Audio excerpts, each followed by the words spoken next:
Nuevamente, mis estimados amigos, gusto de saludarlos. Wilmer Antonio Chilón les saluda desde la hermosa ciudad de Cajamarca y sean ustedes bienvenidos a este programa Panorama Laboral, Seguridad y Salud en el Trabajo. Vamos a tocar un tema, por decir, poco importante, que ha generado bastantes conflictos en materia laboral, como es el régimen agrario. Vamos a ver el día de hoy los lineamientos generales de este régimen tan importante y a la vez bastante descuidado. Es bastante sabido de la alza de precios de los productos de la canasta básica, ¿no? Y por ende vamos a ver qué productos, qué contratos laborales, obviamente, qué beneficios tiene este sector. Sean ustedes cordialmente bienvenidos y vamos a tocar este régimen, los lineamientos generales para que ustedes tengan un panorama completo del régimen laboral agrario. Tenemos que hablar de un proceso de transición definitivamente de una de las normas que en su momento salieron, como es en este caso la ley 31110. Durante el periodo comprendido de la derogatoria de la ley 27360 y en el transcurso de la vigencia de la ley 31110, hubo un lapso de tiempo en el cual esta norma, la cual se derogó la 27360, estuvo hasta antes de la publicación de la ley 31110, el decreto legislativo 728, que fue solamente un cierto lapso de tiempo nada más. Referente a ello, tengamos en cuenta que los empleadores, hoy por hoy, trabajadores, pueden pactar acuerdos, en este caso de adelanto de remuneraciones en el sector agrario es permitido. Asimismo, frente a la pandemia, los achaques que ha tenido este régimen han sido bastante fuertes porque la intervención de la service, la terciarización e intermediación laboral, dificulta bastante la estabilidad laboral del trabajador en esta línea. Tengamos en cuenta que si nosotros hablamos del régimen agrario, tenemos que tener bien en cuenta, bien en claro, en este caso, cuáles son las actividades comprendidas en este régimen. Tengamos en cuenta de que tanto personas naturales como personas jurídicas que desarrollan, en este caso, cultivo o crianzas, están inmersos. ¿Pero qué producto? Lo vamos a ver más adelante. Es bastante común hablar de cooperativas, y ni qué decir cooperativas agrarias.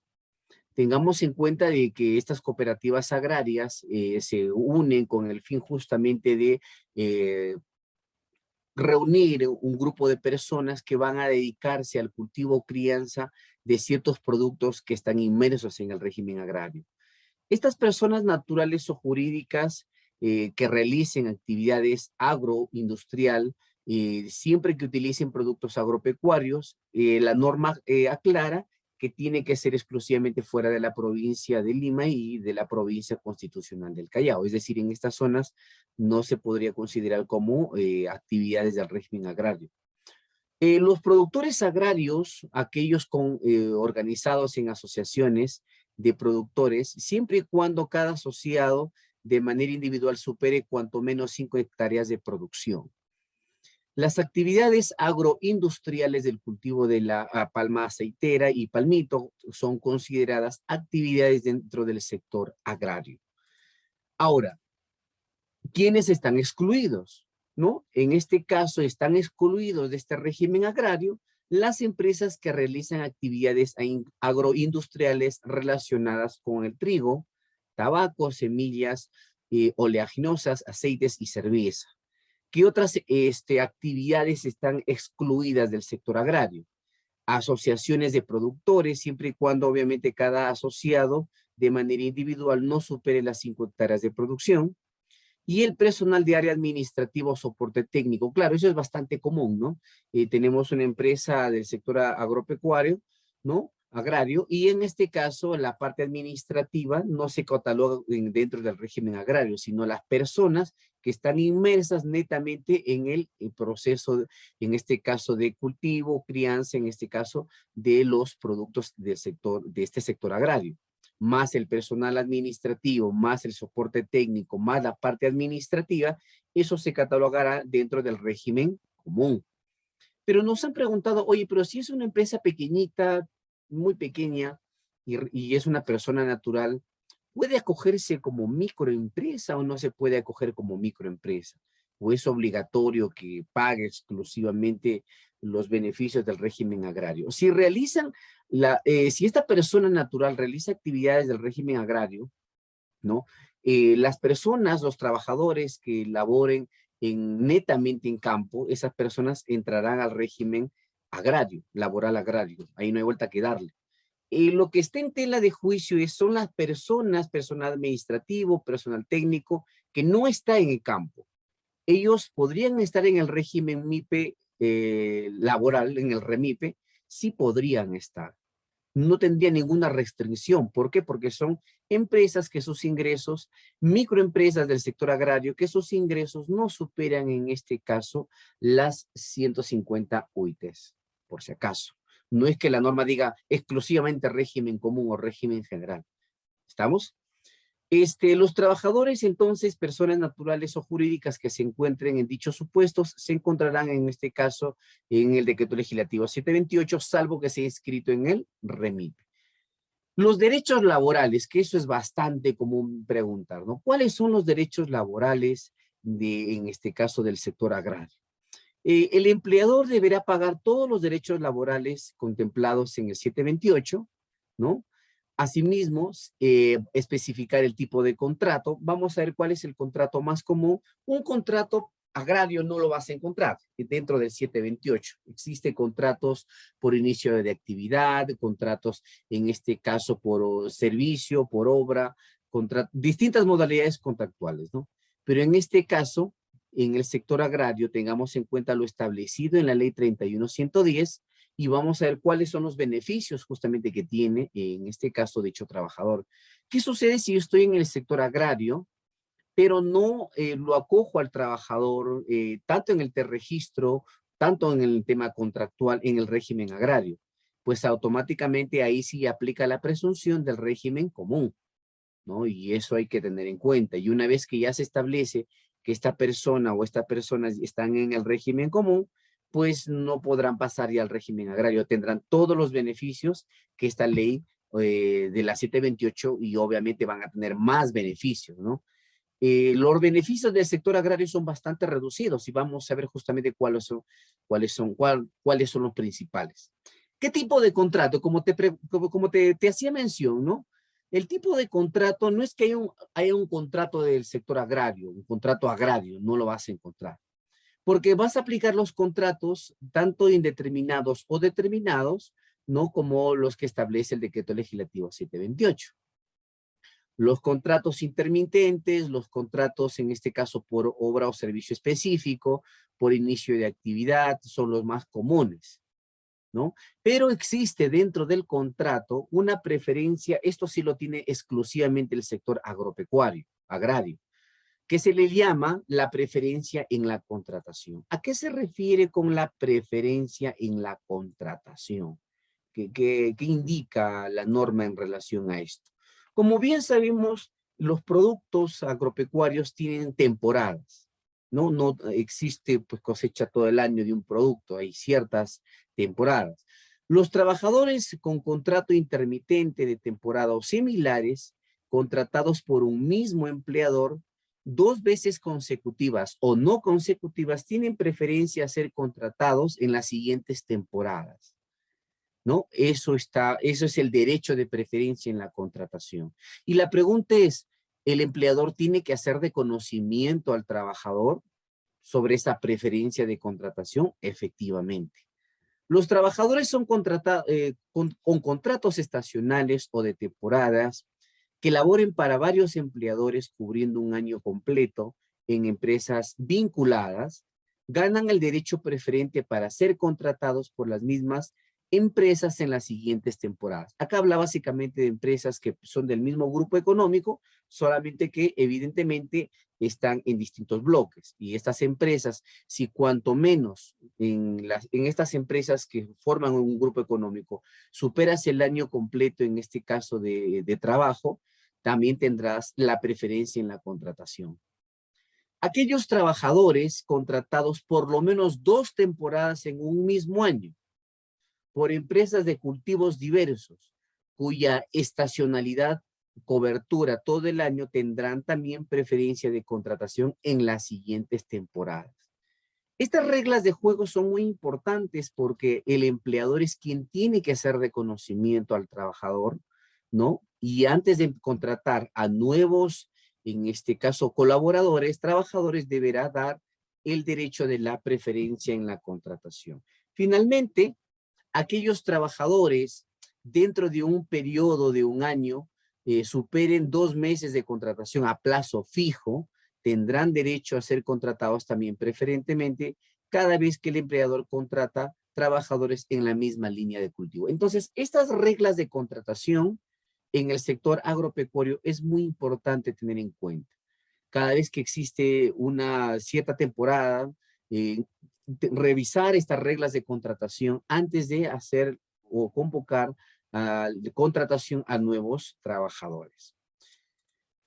Asimismo, en este contrato, antes que me olvide, en este contrato es bastante importante que se tenga en cuenta el reglamento interno de contrato o de trabajo.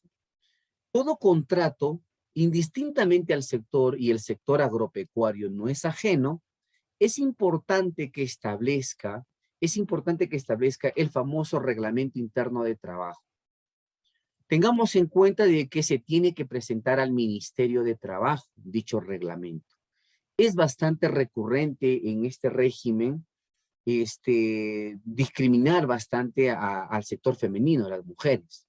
Por eso es que hemos visto en muchas modalidades de contratación que dan preferencia generalmente en este rubro agropecuario más a los varones. Entonces, es importante tener en cuenta que en este reglamento interno de trabajo de contratación se deba establecer la no discriminación y también la equidad salarial entre varones y mujeres, porque hemos visto y lo vemos no solamente aquí en Cajamarca, sino en distintos lugares, que esta línea, este sector de contratación, en mi tema básicamente contratación de damas, es bastante discriminado, ¿no?, hacia las mujeres. Entonces es importante tener en cuenta ello, ¿ok? Desgraciadamente existen muchas personas aún pues con criterios prehistóricos de que obviamente el trabajo de campo es más para los varones, pero algo totalmente falso, ¿no? Pero es importante para efectos de que evites una contratación y tú no te des cuenta y contrates de manera, en este caso, discriminadora, ¿no?, por decirlo de esa forma, tener dentro de tu reglamento interno de trabajo una política salarial. Eso es muy importante. El horario de trabajo, la jornada sigue siendo 8 horas diarias y 48 horas semanales, pero en este sector, como bien sabemos, existe una jornada intermitente, bastante intermitente, también acumulativa. No hay jornadas 10 por 10, 20 por 10, 15 por 15, distintas modalidades atípicas. Pero la norma establece que la jornada de igual manera en el sector agrario es 8 horas diarias y 48 horas semanales, ¿correcto? Ahora, tener en cuenta que el horario nocturno en este sector también es bastante utilizado. Y es por eso que se establece que la jornada nocturna, que es entre 10 p.m. a 6 a.m., también aplica a este sector. ¿Qué consideración te puedo dar en la jornada? Acá tienes que manejar el planillón de asistencia. Mira, en construcción civil hablamos bastante del tema del tareo. El tareo y el registro de asistencia. Eso es bastante recurrente. Pero en el sector agropecuario utilizamos el control de asistencia y el planillón, en este caso, el planillón de trabajo, que lo utilizamos en este sector. Por cada jornada se firman generalmente planillones, pero eso no implica que tú debas, en este caso, manejar el registro de asistencia.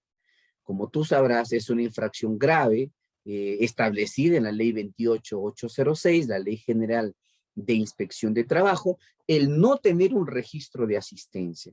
Y hemos visto en algunas empresas de esta línea que les han fiscalizado, en este caso, que les han preguntado acerca del registro de asistencia, y el trabajador dice, bueno, yo asisto a tal hora, y Y bueno, creo que esa es la jornada que me corresponde cuando realmente no es así. En, en esta línea, en el régimen laboral de construcción, un minutito, se coló el audio del internet. Ahora sí. Ahora sí.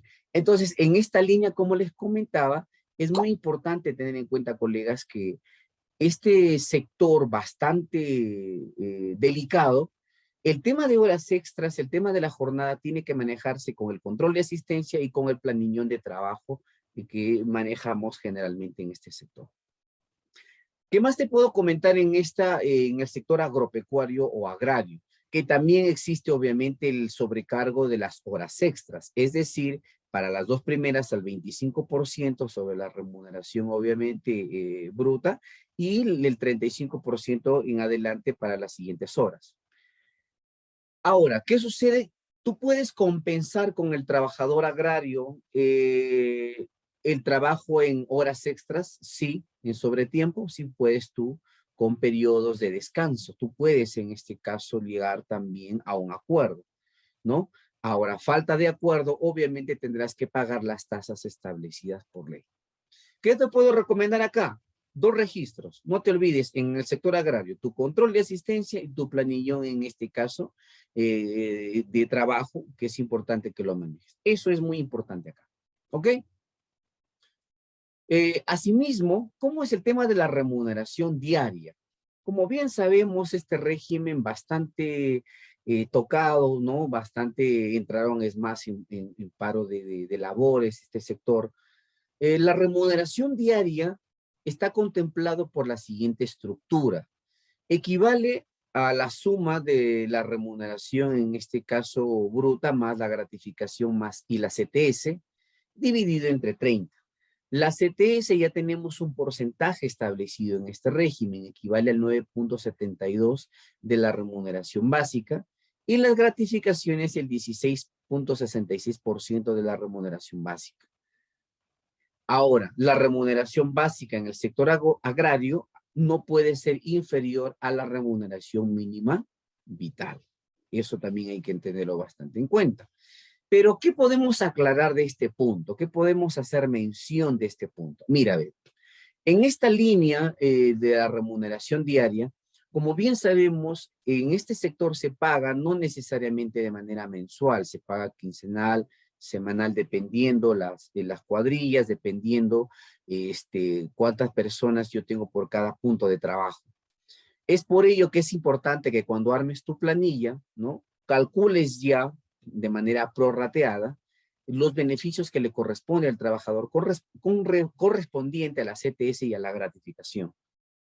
Los trabajadores que se encuentran en la facultad de elegir qué tanto de sus gratificaciones como sus CTS sean percibidos en los plazos respectivos. Generalmente, cuando yo termino cierta temporada, ¿no? Que yo puedo trabajar en distintas jornadas, es importante saber de que al trabajador se le debe pagar ya en esa boleta de pago de haberes de manera proporcional a gratificación y vacación.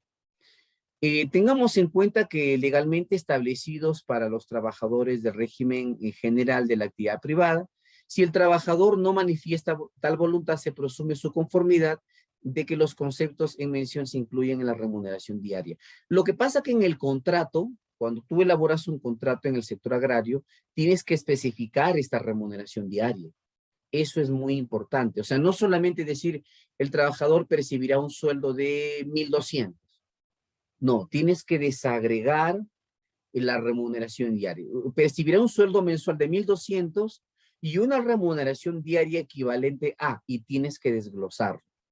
Eso es muy importante, colegas, porque en un contrato de esta línea no puedes decir a grosso modo solamente percibirá un sueldo de 1,200, 1,500, qué sé yo. Deberás especificar justamente estos conceptos.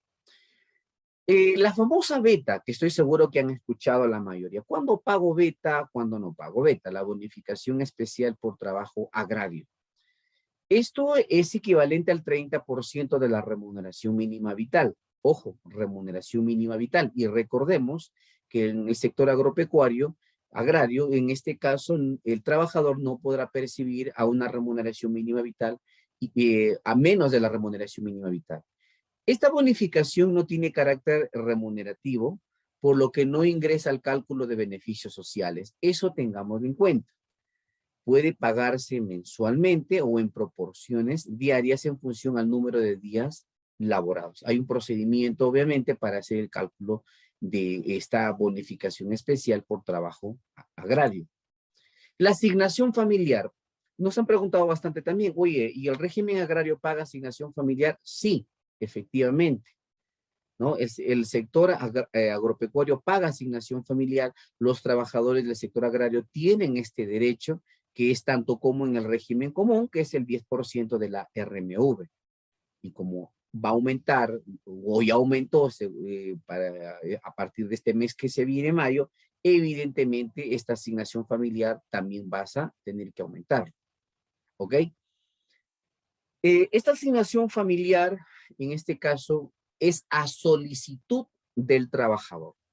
¿Y por qué hacemos esa aclaración que es a solicitud del trabajador?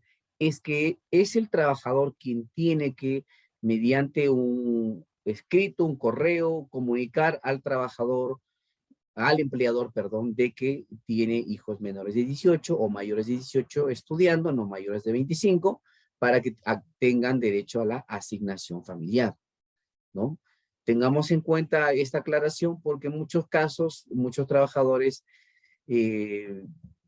no solicitan la asignación familiar, no se les paga y luego resultan denunciando de que no se les quiere pagar. Y no es que no se les quiera pagar, sino que nunca lo solicitan. ¿Qué te puedo mencionar antes de pasar al descanso vacacional con respecto a la asignación familiar? Que solicites, ¿no? Que solicites la copia del DNI, obviamente, de los hijos en este caso, ¿no? No es dable que te diga que tiene hijos menores, pero no te adjunte la copia del DNI, partida de nacimiento, si son recién nacidos, de sus hijos. ¿Ok? Muy bien. Descanso vacacional. ¿Cómo es el tema del descanso vacacional? Recordemos que una temporada puede ser de un mes y medio. No es como en el régimen común, ¿no? Que hay trabajo continuo. ¿Cómo es el tema del descanso vacacional en este régimen? El descanso vacacional será la parte proporcional de lo que le corresponde a las vacaciones de 30 días por año de servicio. Es decir, tendrás que prorratearlo. ¿Estamos? Las vacaciones truncas se calculan obviamente sobre base de todos los días y en base a la tasa del 8.33% de la remuneración, en este caso bruta, y deberán ser pagadas al término del vínculo laboral o a la finalización de la temporada o intermitencia. Estas vacaciones, generalmente, en muchos casos, existen ya contadores que, por ejemplo, hacen el cálculo mensual de la planilla, donde ya desagregan obviamente el sueldo, todos los beneficios que le corresponde, CTs y gratificación con los porcentajes que establece, pero ya paralelamente van pagando las vacaciones truncas. Sí es dable, sí es aplicable eso, ¿no? Algunos obviamente lo hacen al final, pero lo que debes tener en cuenta es que deberás entregarle la boleta de vacaciones. No solamente pagarle, ¿no? Sino deberás entregarle la boleta justamente de dicho pago.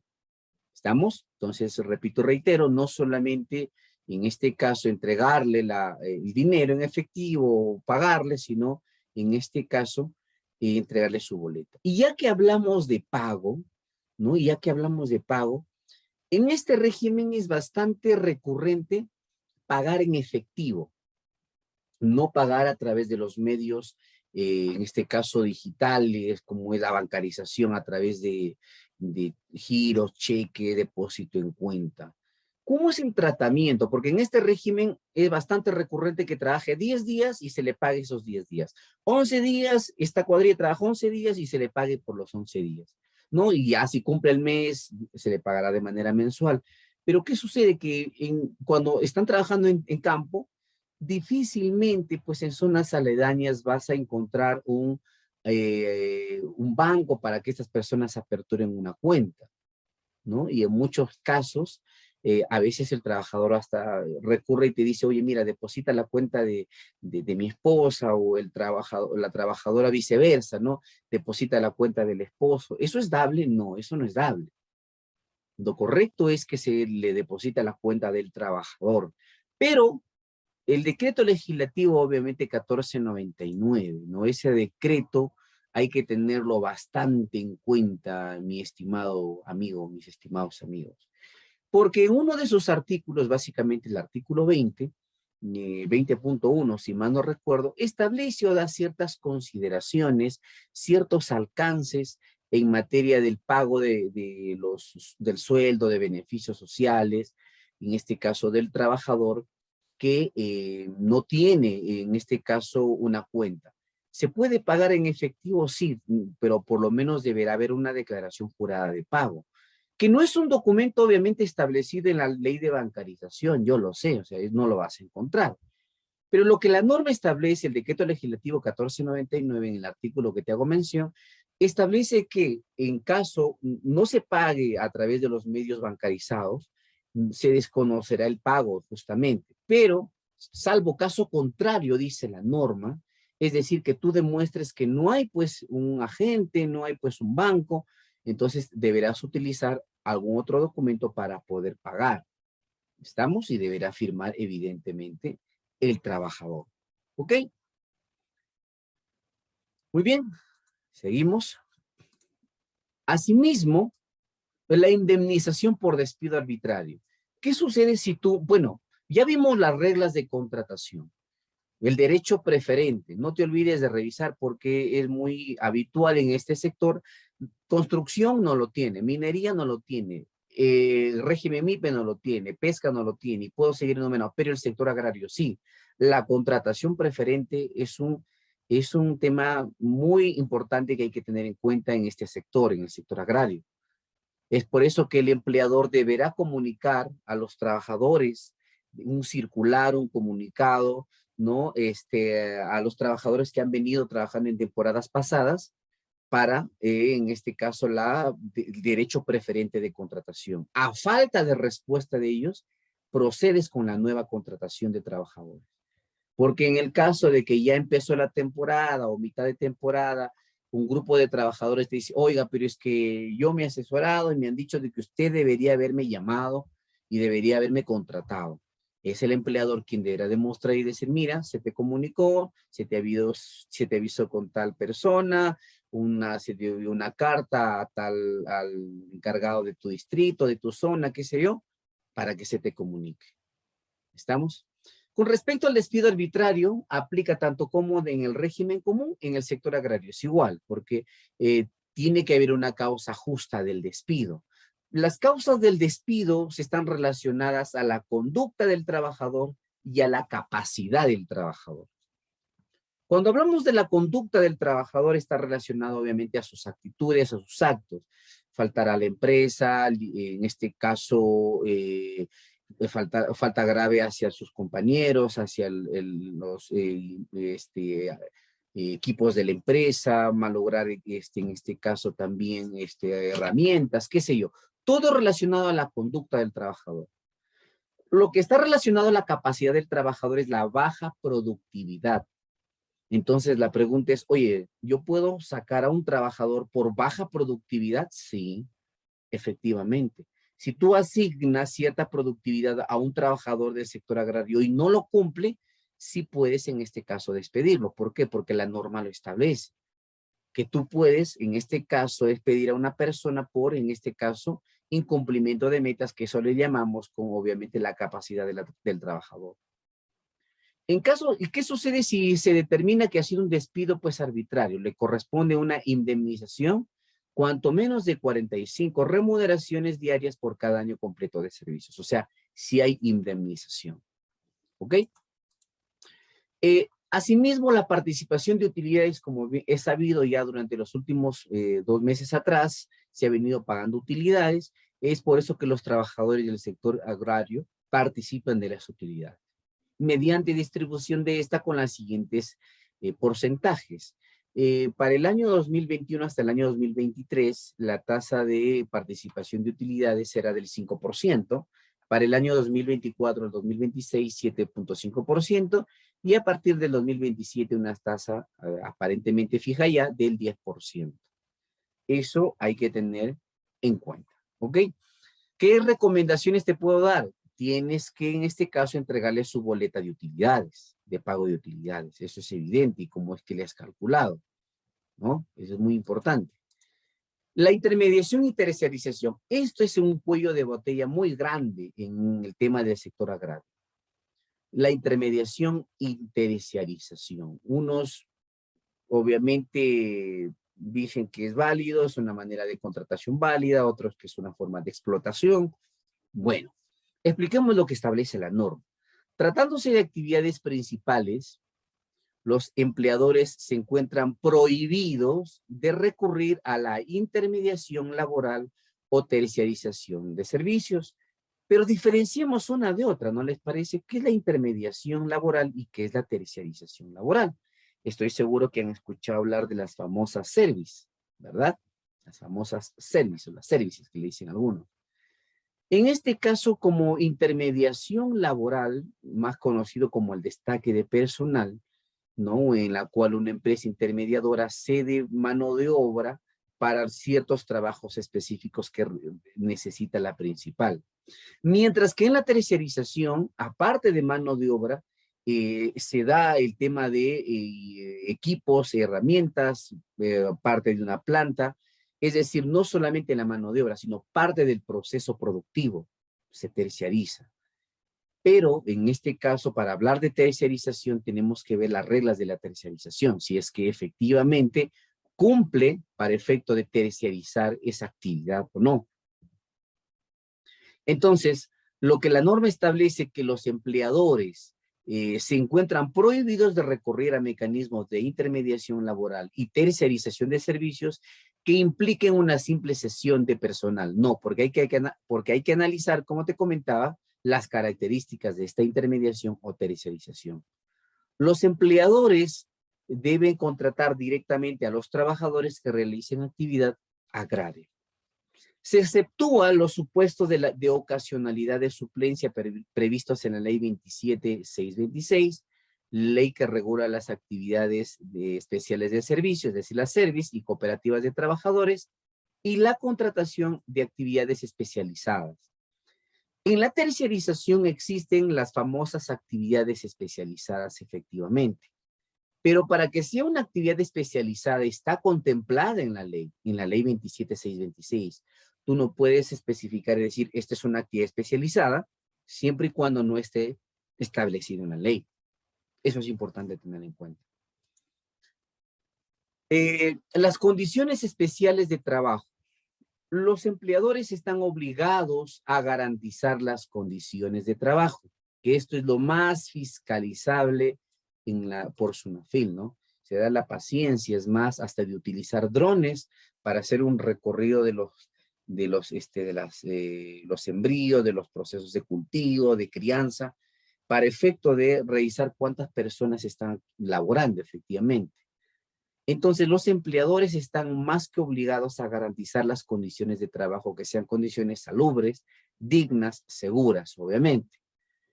El traslado de trabajadores hacia los centros de labores, en muchos casos, es una condición especial de trabajo, la cual el empleador tiene que dar esa facilidad, porque no todos generalmente pues están laborando de manera cercana al proceso, en este caso, del proceso productivo, o están cercanos al proceso de crianza o a la actividad, en este caso, que la empresa está desarrollando.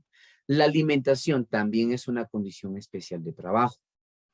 Es importante que la alimentación también se considere como parte, obviamente, pero la alimentación es un tema, un tratamiento un tanto especial, porque hay entidades, por ejemplo, empresas que tienen dentro de sus propias instalaciones y habilitan un comedor especial, ¿no? Y en muchos casos la pregunta es, ¿y la alimentación es parte remunerativa o no es parte remunerativa? No es un concepto remunerativo, ¿no? Para efecto de cálculo de beneficios sociales. ¿Sí? Tiene que estar en la boleta, sí, pero no es un concepto remunerativo. La atención a emergencias. Es importante tener en cuenta de que el empleador deberá garantizar justamente la atención a emergencias de sus trabajadores, más aún considerado el régimen agrario actividades de alto riesgo. Es por eso que el SCTR, que lo vamos a hablar más adelante, también es un requisito obligatorio que las empresas deberán pagar a sus trabajadores. La atención, los servicios higiénicos de igual forma adecuados, deberán en este caso tener un ambiente apropiado para que puedan desarrollar sus actividades. Y cuando corresponda, de acuerdo a la ubicación del centro de labores, a la duración de la jornada y a la imposibilidad de acceder a referidos servicios, así como la implementación de condiciones de salud e higiene adecuadas. Tener en cuenta de que entonces son las condiciones de trabajo, ¿no? Especiales de trabajo que el empleador deberá coberturar para un efectivo desarrollo de las actividades del trabajador. Asimismo, las condiciones especiales para ciertas trabajadoras, sobre todo las madres trabajadoras, como te comentaba, este régimen bastante discriminado hacia el sector femenino, hay que tener las herramientas de contratación y una de ellas es la política salarial. El empleador deberá implementar programas de capacitación en temas de derechos humanos, con enfoque al género, obviamente, enfoque de género, obviamente, evitando la discriminación varón-mujer. Tener en cuenta, básicamente, que está prohibido, obviamente, la discriminación, ejercicios o actos de violencia, acoso u hostigamiento, que esto es un tema de nunca acabar, desgraciadamente, ¿no? Sigue aún impregnado este tema de discriminación, hostigamiento, en este caso, hacia las mujeres, generalmente hacia las mujeres. Pero para eso tengamos en cuenta que la misma Constitución Política del Perú en el artículo 25 protege a la madre gestante, lo protege. Hay una protección especial. Recuerdo un grupo de trabajadoras, me comentaron, me dijeron, mira, sabes que yo estaba laborando en tal tramo, en el proceso de cultivo de tal producto, pero de la noche a la mañana me cambiaron a un tramo un tanto más complicado, con más sol, no me daban mis implementos de trabajo. Eso es un acto de hostilidad, claro que sí, y a la vez discriminación también. En muchos casos, a otras trabajadoras argumentaban de que, bueno, no podían, en este caso, realizar las actividades que sus compañeros sí lo hacían. Eso también es un acto de discriminación. ¿Estamos? Y lo peor que se ha visto es personas, en este caso damas, que hacen las mismas actividades que sus compañeros y perciben sueldos inferiores. También acto de discriminación. Entonces, si hablamos de las madres trabajadoras, estas se encuentran protegidas contra el despido por el hecho de encontrarse en estado de gestación, ¿no?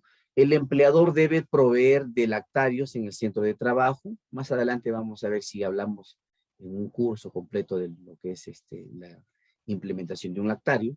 Gozan del descanso pre y postnatal, evidentemente, permiso de lactancia materna, protección en situaciones de riesgo, y subsidio, obviamente, en este caso, que la empresa deberá solicitar posterior al descanso postnatal que tenga la madre gestante.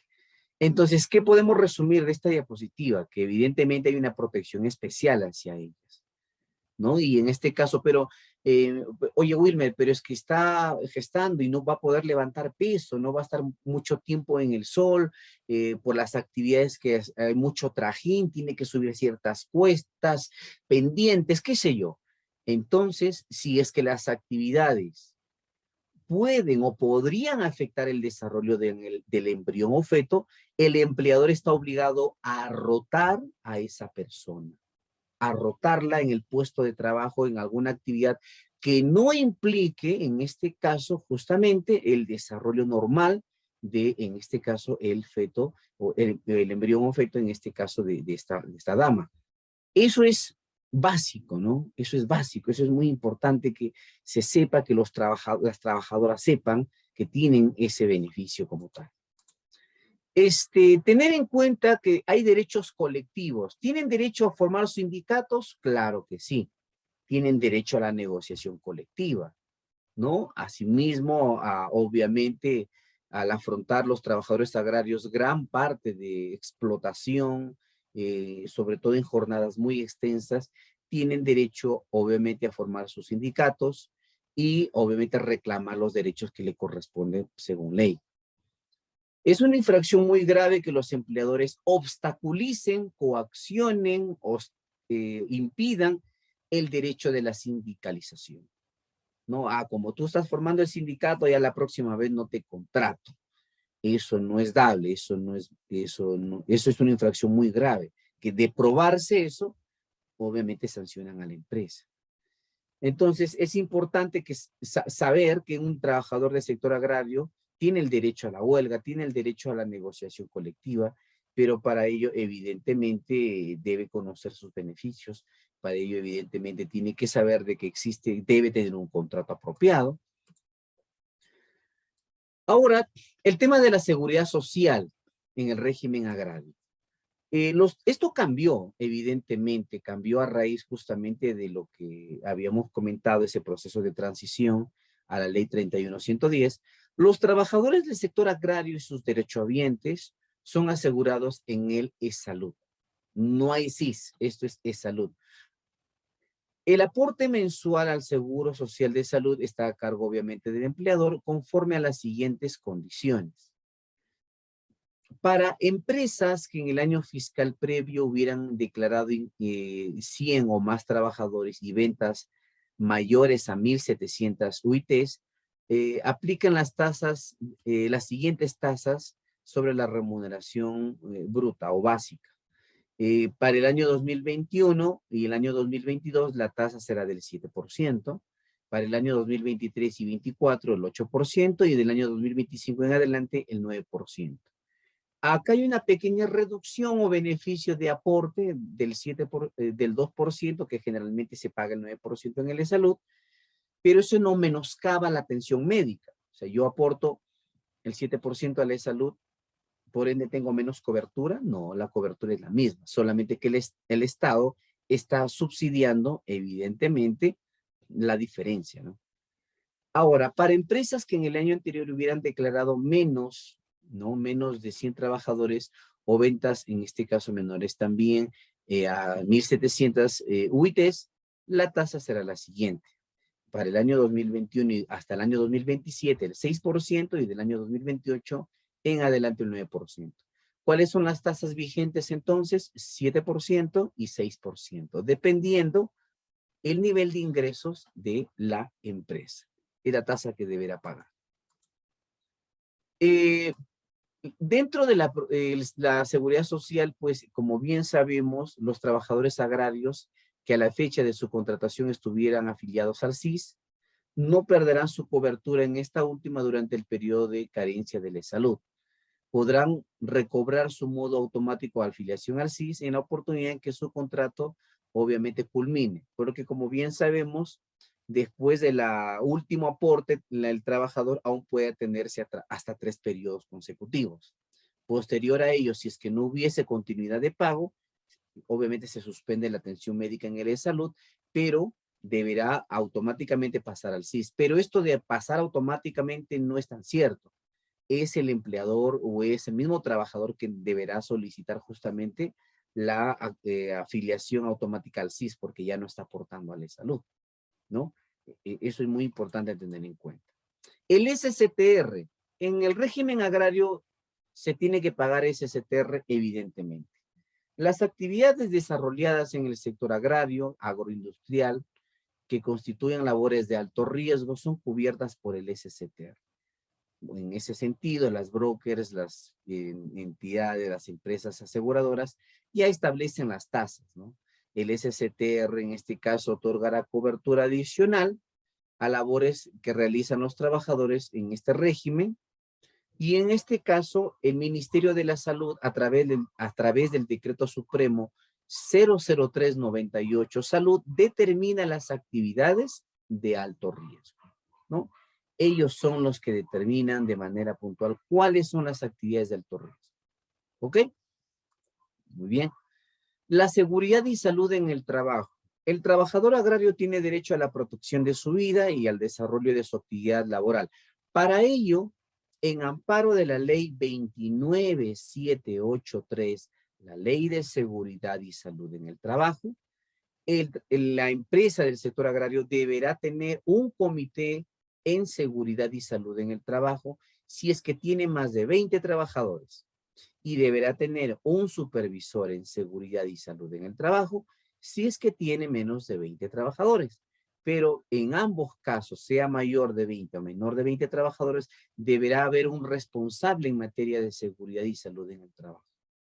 Tú dirás, oye, ¿y es necesario una enfermera? ¿Un médico ocupacional? El sector agrario deberá, en este caso, pagar la contratación de un profesional de esa línea, dependiendo la cantidad de trabajadores. Porque el sector agrario, efectivamente, sí vela por la salud del trabajador y ahora más aún frente a la pandemia, mediante la resolución del MINSA, la 1275, para ser exactos en su anexo 1, se establece de manera puntual, se establece cuáles son en este caso los profesionales de la salud frente al COVID que deberá contratar. ¿Estamos? Solamente para darte un ejemplo, si es que la empresa tiene más de 100 trabajadores, deberá tener un médico ocupacional. Por lo menos 18 horas en el centro de labores. Deberán habilitarle un espacio y deberá tener un médico ocupacional. Eso está en la resolución ministerial del MINSA, la 1275. Muy bien, señores. Hemos visto los lineamientos generales, básicos. ¿Cómo elaborar una planilla en el régimen agrario? Lo vamos a ver también, no se preocupen. Este no es el único curso que dictamos todos los miércoles, en un pequeño resumen nada más, porque vamos a elaborar una planilla hemos visto en el régimen MIPE, me han pedido en el régimen de construcción y también en el régimen agrario. Soy representante de la firma El Asesor Empresarial, en la cual nosotros brindamos asesoría y capacitación a distintas empresas en estas líneas, y vamos a proceder a responder las inquietudes que ustedes han realizado. Pero antes de responder las inquietudes, permítanme hacerles una pequeña invitación para, en este caso, el día 30. Justamente vamos a ver el armado de una planilla, pero vamos a empezar con el régimen MIPE. Luego vamos a ver el armado de una planilla en el régimen de construcción, vamos a ver cómo se arma una planilla en el régimen agrario, y vamos a ver así distintas tipos de planillas, así que están cordialmente invitados. No solamente la planilla, sino la declaración, en este caso, del PLAME, del T-Registro y de la AFPNet, que esto lo vamos a desarrollar el 30. Pasamos a la primera pregunta. Roel Aldana Picón me dice, buenas noches, mi estimado doctor. Para el cálculo de la bonificación beta, también se promedia el pago de la CTS y la gratificación. Mira, buena pregunta. La beta no especifica eso, ¿no? Se calcula de la remuneración diaria. Establece así la norma, no especifica que se debe calcular. Por ende, si tú lo crees conveniente sumar, porque al trabajador siempre se le puede pagar de más, no de menos, tendrías que calcular de la remuneración, en este caso diaria. Ahora, dentro de esa remuneración diaria, si tú revisas la estructura, está la CTS y está la gratificación, ¿sí o no, Roel? Ahí está. Por ende, lo que yo te diría es, se calcula la remuneración diaria. Que dentro de esa remuneración ya está la CTS y gratificación, sí, porque así está desglosado la remuneración en construcción, perdón, en el sector agropecuario. Pero repito y reitero, de la remuneración diaria, mi estimado Roel. Damaris Rodríguez me dice, respecto al cálculo de las vacaciones, la remuneración computable es la remuneración básica más gratificación. La misma pregunta que Roel, remuneración diaria. Obviamente, de la remuneración diaria sacas el cálculo respectivo de las vacaciones. Porque en la remuneración diaria ya está la gratificación, está la CTS. Entonces, en este caso, me hablas de 930 o 1075. Bueno, en este caso, dependiendo a la fecha que tú calcules. Si es hasta abril, en base a los 930. Y si es a partir de mayo, en base a los 1075. Pero en este caso, De igual forma, tanto como a la pregunta de Roel, se calcula en base a la remuneración diaria, se prorratea, ¿correcto? Se prorratea los días de vacaciones. Caray me dice que le comparta la información. Claro que sí, hay un grupo de WhatsApp en el cual respondemos y proyectamos siempre las diapositivas. Bueno, el encargado de la plataforma te va a pasar el enlace, el gran Lucio, para que tú puedas en este caso unirte a nuestro grupo de WhatsApp, donde es un grupo netamente informativo, los que ya están saben bien de lo que estoy hablando, en el cual compartimos información del día a día en materia laboral y capacitaciones gratuitas también. Me consulta Bárbara Burgos y me dice, con respecto al aumento de la RMV, ¿es necesario hacer firmar nuevamente los contratos o basta con un memo informativo? Más que memo, adenda. Agrégale una adenda. ¿Sí? Agrégale una adenda en la cual se especifica que vas a ajustar,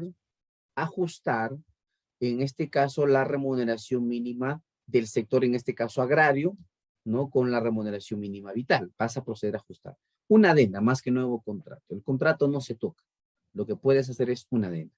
Justamente el amigo Lucio compartió el grupo de WhatsApp para que se puedan unir y estaremos publicando este material y una planilla de sector agropecuario. Hagamos una planilla de sector, claro que lo vamos a hacer, pero vamos a arrancar con la planilla del MIPE. Luego el próximo mes, mayo, vamos a hacer una planilla, igualito esto, pero del sector construcción. ¿Cómo elaborar una planilla en el régimen construcción? Plámete, registro y FPNet. Y eso ya está programado.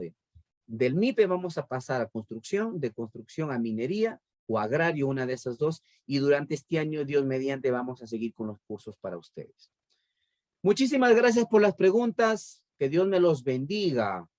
Que Dios me los bendiga. Cuídense mucho. Gran Lucio, muchas gracias por la transmisión. Estamos nosotros desde la hermosa ciudad de Cajamarca. No sé de dónde me están saludando. Hay una pregunta más de Edward Apolo. Recién lo veo.